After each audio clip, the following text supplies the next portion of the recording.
పార్లమెంటుకు ఆర్థిక సర్వేను కేంద్ర ప్రభుత్వం సమర్పించింది. రేపు కేంద్ర బడ్జెట్ను ప్రతిపాదిస్తారు. ఈ ఆర్థిక సర్వే, ఎకనామిక్ సర్వే అంటే ఏమిటి? జాతీయ స్థాయిలో పార్లమెంటుకు కేంద్ర ప్రభుత్వము ఇచ్చేటువంటి దాన్ని ఎకనామిక్ సర్వే అంటారు. రాష్ట్ర ప్రభుత్వము శాసనసభకు ప్రవేశపెట్టేదాన్ని సోషో ఎకనామిక్ అవుట్లుక్ అంటారు.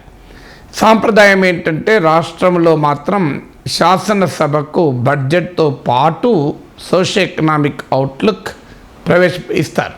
ఎందుకంటే అదే బడ్జెట్ డాక్యుమెంట్లతో పాటు ఇస్తారు. పార్లమెంట్లో సాంప్రదాయం ఆనవాయితీ ఏంటంటే బడ్జెట్ పెట్టే ఒక రోజు ముందు పార్లమెంటుకు ఎకనామిక్ సర్వేను సమర్పిస్తారు.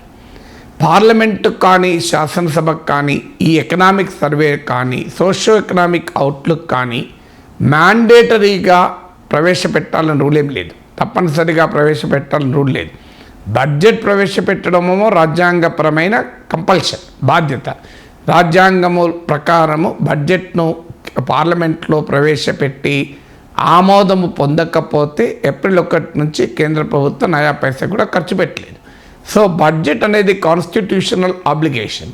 కానీ ఎకనామిక్ సర్వే కాన్స్టిట్యూషనల్ ఆబ్లిగేషన్ కాదు, సాంప్రదాయంగా వస్తుంది. 1950-51 నుంచే ఈ సాంప్రదాయం మొదలైంది. అయితే ఆ రోజుల్లో ఇంత పెద్దగా ఎకనామిక్ సర్వేగా ఉండేది కాదు. ఎకనామిక్ అవుట్లుక్ అంటే బడ్జెట్ ప్రవేశపెడుతున్న సమయంలో దేశంలో ఉన్న ఆర్థిక పరిస్థితి అవలోకనం. సో ఎకనామిక్ అవుట్లుక్ అని బ్రీఫ్గా వచ్చేది. Over a period of time ఇది బాగా ఎవాల్వ్ అయి ఒక పెద్ద డాక్యుమెంట్ లాగా, one of the very interesting, exciting economic document లాగా ఎకనామిక్ సర్వే ఎవాల్వ్ అయింది. మన దేశంలోనే కాదు, అమెరికాలో ప్రెసిడెంట్కు ఎకనామిక్ అడ్వైజరీ కౌన్సిల్ అమెరికా దేశంలో ఉన్న ఆర్థిక పరిస్థితి పైన ఈ ఎకనామిక్ సర్వేను దేశం ముందు పెడుతుంది. అలాగే United nations economic commission for Europe ఇటీవల కాలం వరకు కూడా ఎకనామిక్ సర్వే ఫర్ యూరప్ అని ఒక డాక్యుమెంట్ తీసేది. నార్వే, స్వీడన్, ఫిన్లాండ్ లాంటి దేశాలకు కూడా ఎకనామిక్ సర్వేలు ఇస్తూ ఉంటాయి. సో ఇది వరల్డ్ వైడ్గా డెమోక్రసీస్లో ఇది ఒక సాంప్రదాయం. ఇక ఎకనామిక్ సర్వేలో ఏముంటుంది, బడ్జెట్లో ఏముంటుంది, ఈ రెండింటి మధ్య ఉన్న సంబంధం ఏంటి? మనకు కామన్ మ్యాన్ భాషలో అర్థం కావాలంటే ఎకనామిక్ సర్వే అనేది ఒక డయాగ్నోసిస్ లాంటిది, బడ్జెట్ అనేది ప్రిస్క్రిప్షన్ లాంటిది. అంటే ఇప్పుడు మీరు డాక్టర్ దగ్గరికి వెళ్ళారు, ఏదో ఒక మెడికల్ ఎయిల్మెంట్తో వెళ్ళారు. సో ఎయిల్మెంట్తో వెళ్ళినప్పుడు, ఈవెన్ ఏ ఎయిల్మెంట్ లేకుండా జనరల్ చెకప్ కన్నా వెళ్ళినప్పుడు డాక్టర్ ఏం చేస్తాడు, ఫిజికల్గా మిమ్మల్ని ఎగ్జామిన్ చేశాక కొన్ని టెస్టులు వస్తాడు. సో కామన్ టెస్టులు, లేదు మీరు జనరల్ చెకప్ అయితే కొన్ని కామన్ టెస్టులు ఉంటాయి, లేదు మీరు పర్టిక్యులర్ ఎయిల్మెంట్తో పోతే పర్టిక్యులర్ టెస్టులు వస్తారు. ఆ డయాగ్నోస్టిక్ రిపోర్ట్ల ఆధారంగా మీకు ప్రిస్క్రిప్షన్ ఇస్తాడు.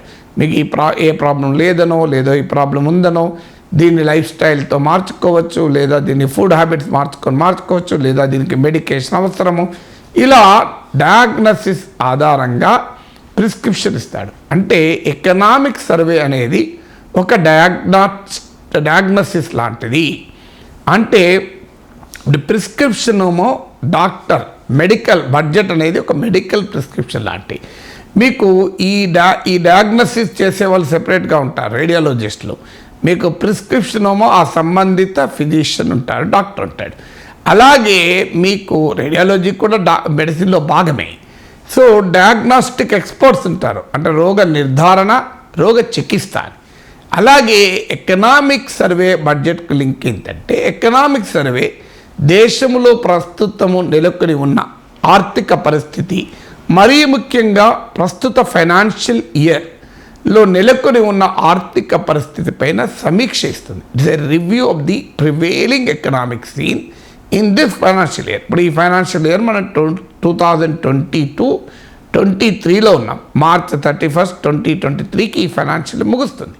బడ్జెట్ ఎప్పుడు కూడా నెక్స్ట్ ఇయర్కి ఉంటుంది, అందుకే వాటిని బడ్జెట్ ఎస్టిమేట్స్, బడ్జెట్ ప్రపోజల్స్ అంటారు.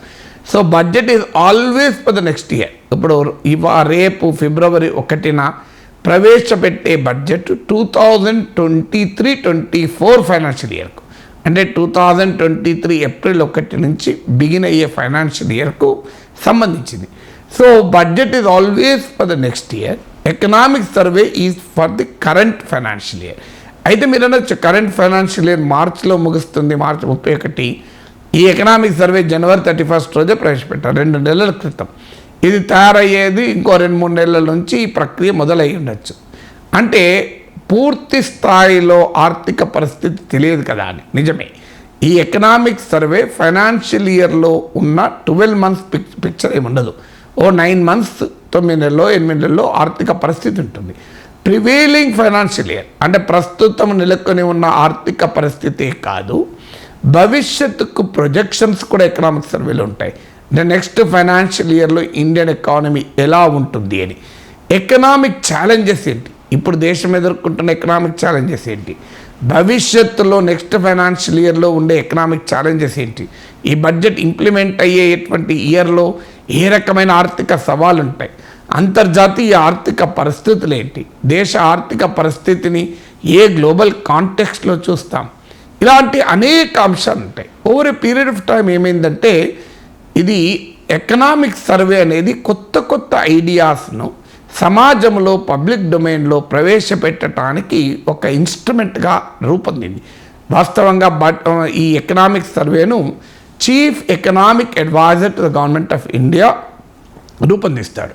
So chief economic adviser to the government of India is author of the economic survey. అందువల్ల ఎకనామిక్ సర్వేలో రకరకాల ఇన్నోవేటివ్ ఐడియాస్ను కూడా ప్రవేశపెడుతూ ఉంటారు, చెప్తూ ఉంటారు. అందువల్ల ఎకనామిక్ సర్వేలో చెప్పిన ప్రతి ఒక్కటి బడ్జెట్లో ఉండకపోవచ్చు, ప్రభుత్వ విధానంగా మారకపోవచ్చు కూడా. అంటే ప్రభుత్వ విధానాలను వాటి ప్రభావాలను ఎకనామిక్ సర్వే విశ్లేషించడమే కాకుండా కొన్ని ఇన్నోవేటివ్ ఐడియాస్ను పబ్లిక్ డొమైన్లో పెట్టి ఒక డిబేట్ కూడా ఎకనామిక్ సర్వే కారణమవుతుంది. చాలా సందర్భాల్లో ఎకనామిక్ సర్వే ఒక కొత్త కాన్సెప్ట్లను తీసుకొస్తూ ఉంటుంది.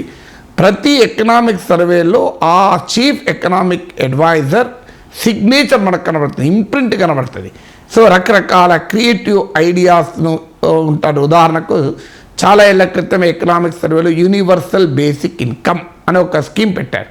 అంటే సార్వత్రిక కనీస ఆదాయము అనే ఒక కాన్సెప్ట్ని డిస్కస్ చేశారు. దాని మంచి చెడు డిస్కస్ చేశారు, దేశమంతా చర్చించింది. కానీ ఇప్పటివరకు యూనివర్సల్ బేసిక్ ఇన్కమ్ ఇంప్లిమెంట్ కాలే.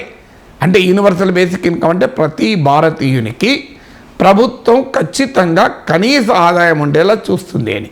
సో ఇది తర్వాత ఎక్కడ మనకు పాలసీగా ఇంప్లిమెంట్ కాలే. అందువల్ల ఎకనామిక్ సర్వేలో ఐడియాస్ను కూడా ఫ్లోట్ చేస్తారు, డిబేటింగ్కు కూడా పెడతారు.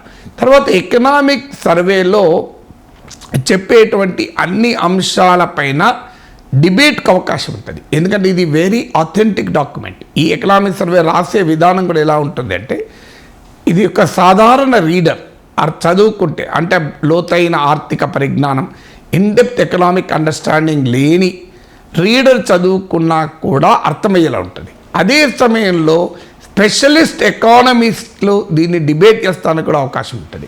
అంటే ఇది most authentic official estimate on the state of economy. దేశ ఆర్థిక పరిస్థితి పైన అత్యంత సాధికారికమైన సమీక్ష ఇది. ఎందుకంటే ఇంతకన్నా ఆథెంటిక్ ఎకనామిక్ స్టేట్మెంట్ ఉండదు. ఎందుకంటే ఇది అఫీషియల్ డేటా ఆధారంగా ఉంటుంది.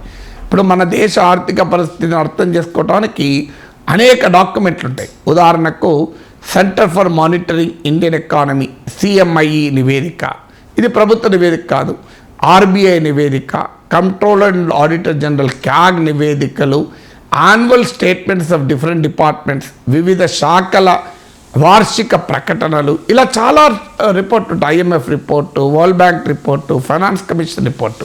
కానీ మనకు అర్థం కావాల్సింది ఏంటంటే ఈ ఎకనామిక్ సర్వే అనేది మోస్ట్ కాంప్రిహెన్సివ్, అత్యంత సమగ్రమైంది, మోస్ట్ ఆథెంటిక్. ఇది పూర్తి సాధికారికమైన డాక్యుమెంట్. ఇది ఎందుకంటే official document. You may agree with it or you may not agree with it. ఈ ఎకనామిక్ సర్వేలో ఉన్న డేటాతో అంగీకరించవచ్చు, అంగీకరించకపోవచ్చు. ఈ ఎకనామిక్ సర్వేలో పేర్కొన్న ఐడియాస్తో డిబేట్ చేయొచ్చు, విభేదించవచ్చు, సమర్థించవచ్చు. కానీ ఇది చాలా authentic document, well research, highly intellectual document లాగా ఉంటుంది. అందువల్ల నేను నాకు గుర్తు ఒక 20 ఏళ్ళుగా కనీసం 25 ఇయర్స్గా ఎకనామిక్స్ సర్వేస్ను క్రమం తప్పకుండా చదువుతున్నాను. ఈ ఎకనామిక్స్ సర్వే ఫుల్ డాక్యుమెంట్ మనకు నెట్లో దొరుకుతుంది. ఈవెన్ ఇంకో నెల రోజుల తర్వాత ఈ ఎకనామిక్స్ సర్వే డాక్యుమెంట్ మనకు పుస్తక రూపంలో కూడా వస్తుంది. సో ఎగ్జామినేషన్స్కు ప్రిపేర్ అయ్యే వాళ్ళ నుంచి మొదలుకొని బిజినెస్ రంగంలో నిష్ణాతులు, experts, policy planners, political leaders అందరికీ కూడా ఇది వండర్ఫుల్ డాక్యుమెంట్. ఎందుకంటే ఇది ట్రెజర్. ఒక రకంగా డేటా ఉంటుంది, స్టాటిస్టికల్ అపెండిక్స్లు ఉంటాయి, చాలా ఆసక్తికరమైన ఐడియాస్ చర్చ జరుగుతుంది. So it's a wonderful document to debate and discuss. So అందువల్ల బడ్జెట్ అర్థం కావటానికి ఎకనామిక్స్ సర్వే చదవాలి. అన్ఫార్చునేట్లీ రాష్ట్ర శాసనసభలలో ప్రవేశపెట్టే సోషియో ఎకనామిక్ అవుట్లుక్ అనేది ప్రభుత్వ పాంఫ్లెట్ లాగా ఉంది. నేను శాసన మండలి సభ్యుడిగా ఉన్న సమయంలో 8 ఏళ్ళు పాటు ఈ సోషియో ఎకనామిక్ అవుట్లుక్ పైన ఎకనామిక్ సర్వే బడ్జెట్ పైన మాట్లాడిన అనేకసార్లు చెప్పాను. అన్ఫార్చునేట్లీ రాష్ట్ర ప్రభుత్వాలకు కూడా ప్లానింగ్ డిపార్ట్మెంట్లు ఉన్నాయి, ప్లానింగ్ బోర్డులు ఉన్నాయి, ఎకనామిక్ అడ్వైజర్ని పెట్టుకోవచ్చు. కానీ ఈ ప్రయత్నం జాతీయ స్థాయిలో ఎకనామిక్ సర్వే ఏ ప్రభుత్వం ఉన్నా, ఈ పార్టీ ఆ పార్టీతో సంబంధం లేదు, ఏ ప్రభుత్వం ఉన్నా దాంట్లో ఉన్నంత ఇమాజినేటివ్గా, క్రియేటివ్గా, కాంప్రిహెన్సివ్గా సోషియో ఎకనామిక్ అవుట్లుక్ ఉండడం లేదు. ఇది కేవలం అన్ని డిపార్ట్మెంట్ ఇచ్చిన డేటా తీసుకొచ్చి అక్కడ పెడతారు. Nothing creative, no discussion, no argumentation. కానీ ఆల్ ఇండియా ఎకనామిక్ సర్వే అలా ఉండదు. ఇది అన్ని డిపార్ట్మెంట్ల నుంచి ఇన్పుట్స్ తీసుకున్నా కూడా చీఫ్ ఎకనామిక్ అడ్వైజర్ ఏం చేస్తారంటే చాలామంది ఎక్స్పర్ట్స్తో డిస్కస్ చేస్తాడు, చాలా పరిశోధనలు కమిషన్ చేస్తారు. వాటి అన్నిటి ఆధారంగా ఈ డాక్యుమెంట్ రూపొందుతుంది. It's not just a government pamphlet. Government డేటానే, గవర్నమెంట్ వర్షనే, కానీ గవర్నమెంట్ పాంఫ్లెట్ రూపంలో రాయరు. ఏదో గొప్పలు చెప్పుకోవడానికి ఉండే డాక్యుమెంట్ లాగా రాయరు. సోషియో ఎకనామిక్ అవుట్లుక్ ఏ ప్రభుత్వం తయారు చేసినా రాష్ట్ర ప్రభుత్వం గొప్పలు చెప్పుకోవడానికి, ప్రభుత్వం చేసిన దాన్ని ఏకరువు పెట్టుకోవడానికి ఉపయోగించుకుంటారు. కానీ ఎకనామిక్ సర్వేలో అలా ఉండదు. గవర్నమెంట్ చేస్తున్న దాన్ని చెప్పుకుంటూనే చాలా ఐడియాస్ను కూడా డిస్కస్ చేస్తారు. Agriculture, industry, services, infrastructure, economic policies, economic reforms, ఇలా అనేక అంశాలు డిస్కస్ చేస్తారు.